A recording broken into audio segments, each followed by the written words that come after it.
IMU sensor, which means an inertial measurement unit.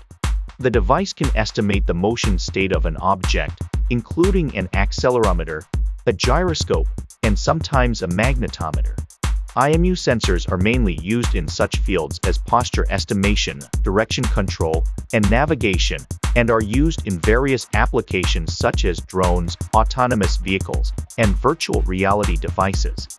However, IMU sensors have problems with noise and error accumulation, often requiring calibration and filtering algorithms. This provides more accurate and stable posture and exercise information.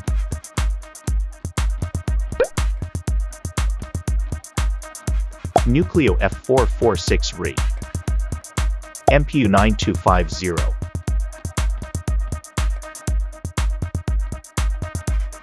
Mbed OS for embedded development.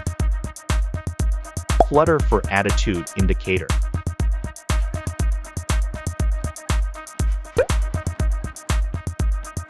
This is how the overall software works. Developed on an mbed basis, the IMU software manipulates the MPU 9250 sensor on the Nucleo board to estimate posture. These estimated postures are communicated via serial communication, and the information delivered by the attitude indicator application developed by the Flutter is received and properly displayed on the screen. Now let's take a closer look at IMU software. Initially, the MPU 9250 sensor is reset for correct use. And after going through self-test, proceed with initial calibration to set the initial error. Finally, the initialize process is used to prepare the MPU 9250 sensor.